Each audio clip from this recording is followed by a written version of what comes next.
Assalamualaikum warahmatullahi wabarakatuh. Bismillah, alhamdulillah, wassalatu wassalamu ala sayyidina Muhammad bin Abdullah wa ala alihi wa sahbihi wa mawala amma ba'd. Segala puji bagi Allah Azza wa Jalla, salawat dan salam atas Rasulnya Nabi Muhammad sallallahu alaihi wasallam. Semoga kelak kita akan mendapatkan syafaatnya. Amin ya rabbal alamin.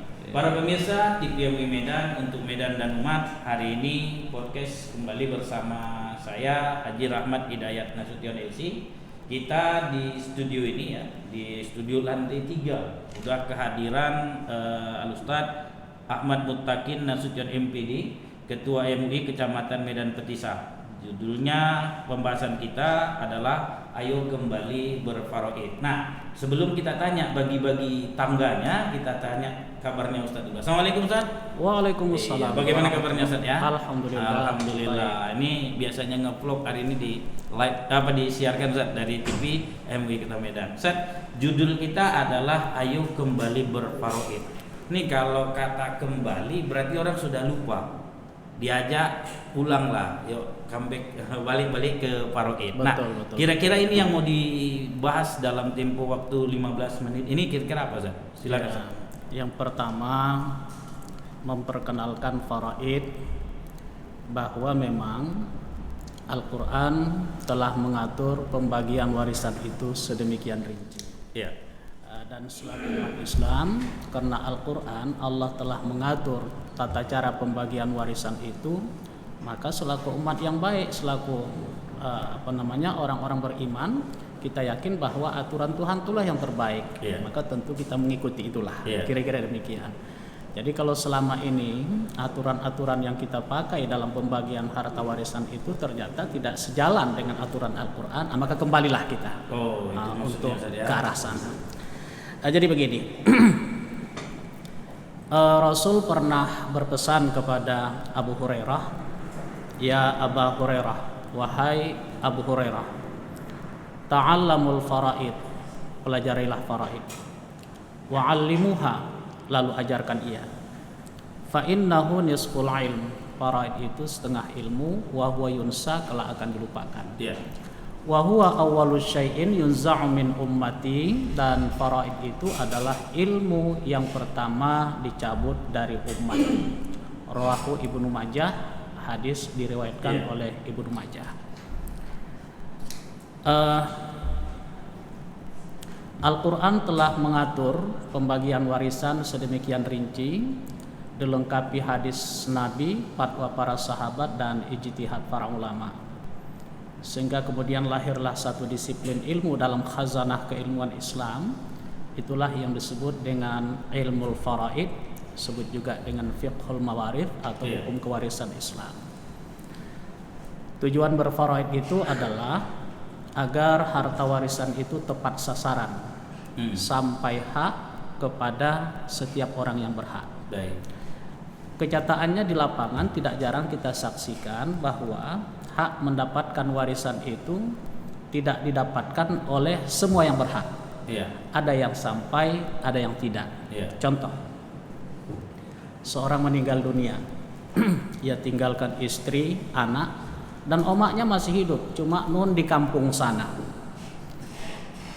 Ketika ia meninggal dunia, maka seluruh harta yang ia ditinggalkan itu hanya diwarisi oleh istri dan anak-anaknya saja, tanpa memberikan hak kepada omaknya yang masih hidup di kampung sana.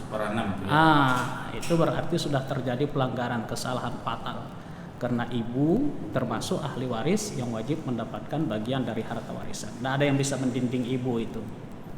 Contoh lain, sepasang suami istri hidup berumah tangga selama 2 tahun, tapi tidak dikaruniai seorang anak pun. Allah berkehendak meninggallah si suami. Lantas semua harta yang ditinggalkan oleh suami itu dikuasai sepenuhnya oleh saudara-saudari kandung suami, tanpa memberikan hak bagian kepada istri almarhum. Alasan mereka karena tidak punya anak. Kemudian harta yang ada itu harta yang dimiliki suami sebelum menikah dengan istrinya. Inilah alasan mereka.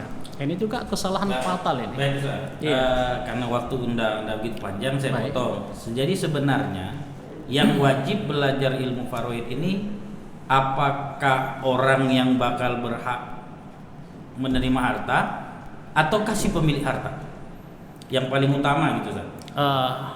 Tentu saja yang paling utama itu adalah bahwa hukum faraid itu harus diterapkan. Kemudian ya bagaimana supaya bisa menerapkan hukum faraid itu tentu harus dikuasailah ilmunya. Ya. Ketika pelaksanaan pembagian warisan itu sudah terjadi pada diri seseorang, dan ketika ia akan membagi-bagi harta warisan, tadi hukumnya kan wajib mengikuti ketentuan Al-Quran, kan begitu, mengikuti ketentuan faraid itu, maka dia harus mengetahuilah tata cara pembagian itu. Mungkin kalau ya tidak setiap orang punya kemampuan itu. Kalau demikian maka merujuklah ia kepada orang-orang yang dipandangnya paham untuk membantunya melaksanakan ketentuan Al-Quran tersebut. Kalau ini pertanyaannya adalah ayo kembali berfaraid. Iya. Sebenarnya belajar faraid itu sulit atau mudah? Saya hanya mengatakan bagi orang-orang yang punya hobi barangkali tak pala sulit kali. Cuma karena di situ ada hitungan-hitungan, pecahan-pecahan, maka kadang-kadang orang sebelum mencemplungkan diri barangkali ya, menerjunkan diri dalam bahasan-bahasan pembelajaran faraid ini, ia sudah sampai pada kesimpulan payah itu. Karena main matematika katanya. Sehingga matematika itu dipelesetkan menjadi matematika. Oh, gitu. Demikian. Padahal kalau kita lihat-lihat Ustaz ya, di Quran itu kan cuma ceritanya 6 bagian saja. Betul. Ya kan? Betul. Dengan menguasai ini kan yang menjadi persoalan yang sudah diceritakan. Dalam penilaian saya ya persoalannya kan sederhana gitu. Sebenarnya yang punya harta belajar, lalu kemudian dia kasih tahu kalau aku meninggal ini. Kalau kau meninggal ini gini. Sebenarnya kan begitu ya. Betul, tapi betul. konteksnya lagi-lagi ya, kalau boleh kita bicara ke tauhid ya mungkin tidak dapat hidayah, pada dasarnya sederhana gitu saja. Di samping memang kita akui bahwa khusus untuk ilmu faraid ini tidaklah setiap orang punya kemampuan untuk itu. Jadi pernah satu kesempatan, saya pakai bahasa hobi sajalah begitu, bahasa hobi. Karena pernah satu kesempatan seorang ulama yang kita kenal lah mempercayakan waktu itu kepada saya untuk menggantikan beliau mengisi satu kajian di sebuah masjid. Saya laksanakan, kemudian ketemu kembali. Lantas beliau bertanya, udah diisi sudah? Apa yang awak sampaikan, Ustaz sampaikan? Saya sebutkan sama beliau bahwa tadi saya membahas tentang faraid, hukum warisan. Wah, awak hobi di situ? Ya Ustaz, saya hobi di situ. Apa katanya? Itulah kalau aku memang kalau sudah faraid itu memang disitulah yang membuat poning kepalaku. Itu tadi karena memang apapun ceritanya itu kan ada matematika Ustaz.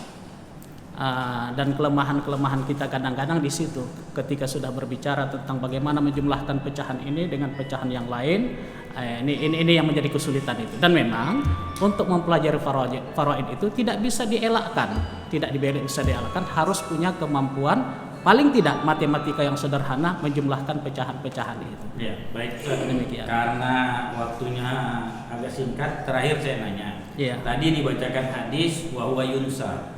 Ilmu ini akan dilupakan wa awwalu yunsa wa ummati, dan ilmu ini yang pertama kali diangkat. Pertanyaan saya sederhana, ilmu ini diangkat orang yang ngerti faraidnya yang meninggal atau memang tidak ada orang nanti yang bakal mempelajarinya?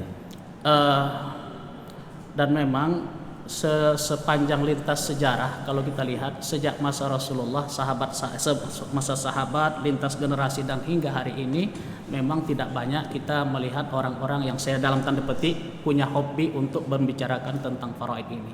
Jadi kenapa sekarang di tengah-tengah masyarakat muslim sendiri orang cenderung ketika membagi-bagi harta warisan itu lebih kepada adat, kebiasaan atau kesepakatan di tengah keluarga, karena mungkin ilmu itu nggak sampai kepada mereka. Maka tugas dari kita lah barangkali di MUI ini saya katakan bahwa itu harus kita sosialisasikan terus di tengah-tengah masyarakat sehingga memang ilmu ini kembali hidup di tengah-tengah masyarakat.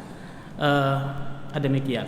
Jadi bukan orang kalau udah belajar ilmu faraid umurnya nggak lama lagi karena ilmunya akan diangkat kan. Mudah-mudahan orang yang menguasai dan hobi menyampaikan faraid umurnya panjang. Umurnya panjang Ustaz ya. Karena soalnya kan gini, ini sekedar memang ada juga itu Ustaz, ada juga itu katanya kan gini, ilmu Ustaz, itu dicabut biqabdil ulama kan. Karena kan gini Ustaz. Iya, kita nih membahas terkait persoalan harta warisan beranak bercucu.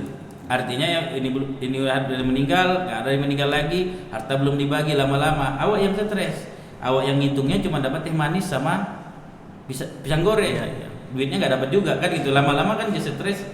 Mungkin aja boleh nggak kayak gitu pahamnya Ustaz? Tapi insya Allah kita yakin dan percaya bahwa ilmu faraid itu adalah ketentuan Allah, sunnah Rasulullah. Iya. Dan kita bertekad mudah-mudahan kalaupun dikatakan bahwa ilmu faraid itu adalah ilmu yang pertama dicabut dari umatku kata Rasulullah, tapi tekad kita adalah mudah-mudahan selama aku masih hidup di dunia Allah Ta'ala ini jangan lebih dicabut ilmu faraid ini.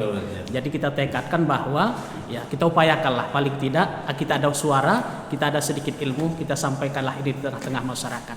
Dan kita yakin percaya balasan dari Allah Subhanahu wa Ta'ala jauh lebih tinggi dari itu. Dan kita insya Allah konsen dengan itu. Baik Ustaz. Terima kasih Ustaz atas kehadirannya di TVMI Kota Medan. Kajian kita tentang ayo kembali berfaraid, artinya kita bahas sesuai dengan apa yang dijelaskan Allah dalam Al-Quran. Lalu kemudian kembali juga kita mempelajari ilmu faraid agar tidak salah kita menggunakan harta yang telah ditinggalkan. Khawatirnya kita masuk golongan orang yang memakan harta yang batil. Terima kasih atas kehadirannya Ustaz. Terima kasih para pemirsa TVMI Kota Medan. Saya Haji Rahmat Hidayat Nasution Dilsi yang hari ini menjadi host. Mohon undur diri. Terima kasih. Assalamualaikum warahmatullahi wabarakatuh. Waalaikumsalam warahmatullahi wabarakatuh.